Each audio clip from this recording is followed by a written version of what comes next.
Hi, welcome to Learning Monkey. I am Vikram. In this class, we'll try to understand passing arrays as arguments. In our previous classes where we have discussed about functions, there we have discussed about passing integers. So we have passed integers as the arguments. So all those concepts has already been discussed in our previous class, and they are assigned to pointers also. So the integers assigned to pointers. So in the same way, how to pass an array?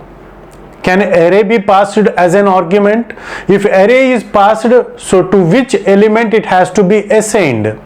So in the parameters to the called function, to which parameter? So what kind of parameters are to be given, and how they will get assigned? So all those concepts we'll try to understand. So let's try to understand this with this example.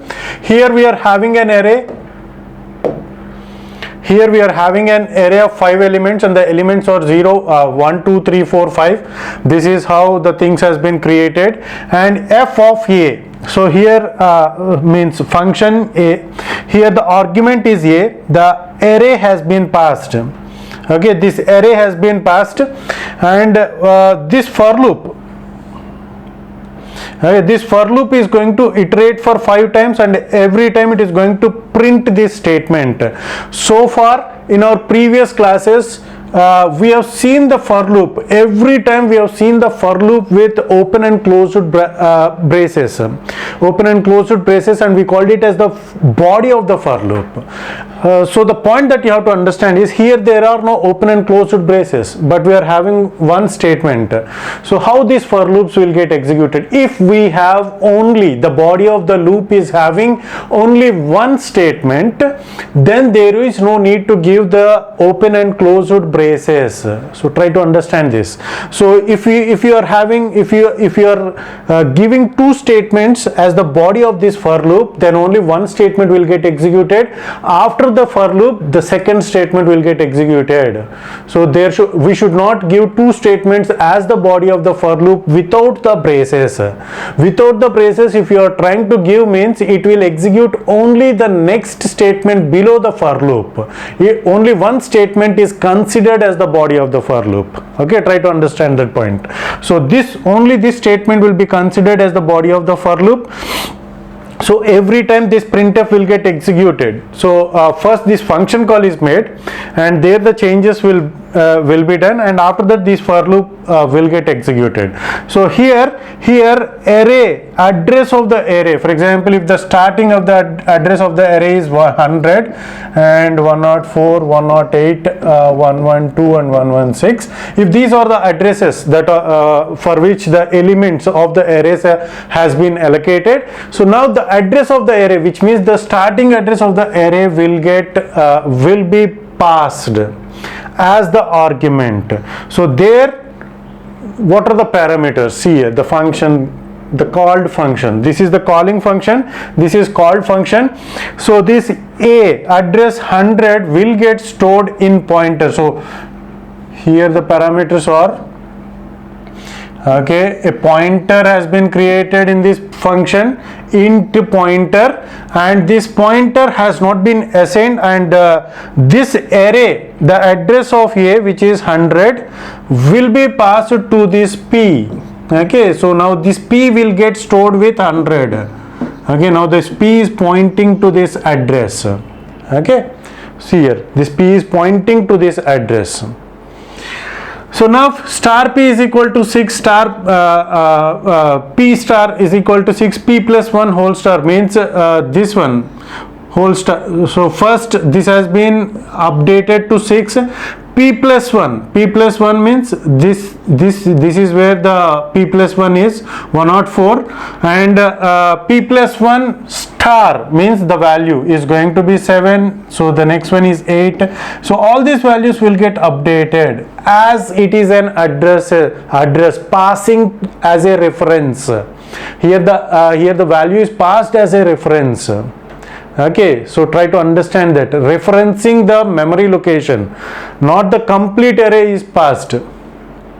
Okay, memory location is referencing, so we can change these values. So the values has been changed and we are going to return back. This is where the function call is made, and this next statement will get executed, and we are going to print this all the elements. Now what it is going to print? It is going to print 6, 7, 8, 9 and 10.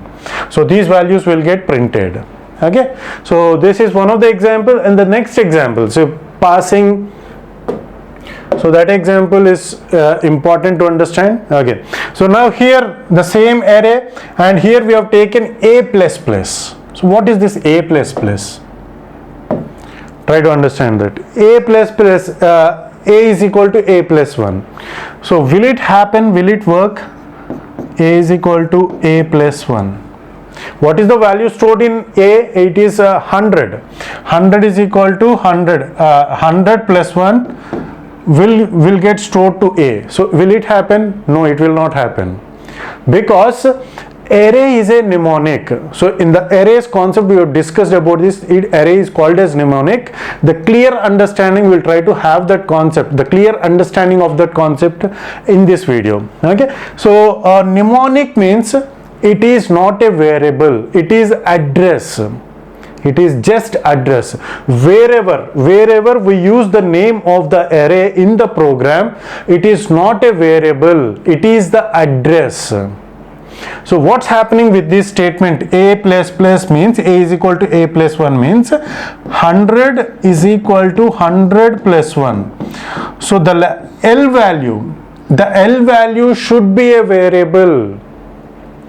So for this 100 plus 1, 104 has to be assigned to 100. Is it possible to assign a value to a numeric value or address value? No, it is not possible. It is possible only, assigning the values is possible only to the variables. But array is not a variable. Array is called as mnemonic. So only it is considered, the name of the array is considered as an address. Okay, wherever we use the name of the array, it is considered as an address. Now what's happening? Function call has been made. Same function call. Here it is getting assigned to p. It is getting assigned to p means the p is having the address value 100. Now p plus plus. Will it happen? Yes, it will happen. This is a pointer variable. That makes the difference between variable and mnemonic. On variables we can do arithmetic operations, and it is not possible, means assignments are possible to the variables, but it is not possible to, the assignments are not possible to the mnemonics. Mnemonics means it is just address value.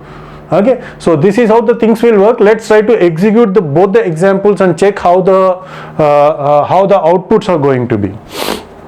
Let's try to execute the. See here, this is our first example. This is a function call. Let's try to execute it. Compile. Okay, 6, 7, 8, 9, 10. So the new values that are stored in the array are 6, 7, 8, 9, 10. And this is our second example. We'll try to compile this. We are getting an array. See here, L value required as increment operand. Here the L value is not supportive for this assignment to happen,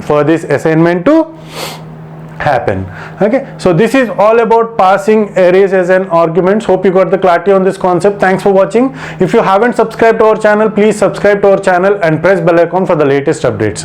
And if you have any doubts regarding this concept, please post your doubt in the comment section below. And if you feel that this video is helpful to you, please give us a like symbol and please share this video with your friends so that they will also get benefited. Thanks for watching.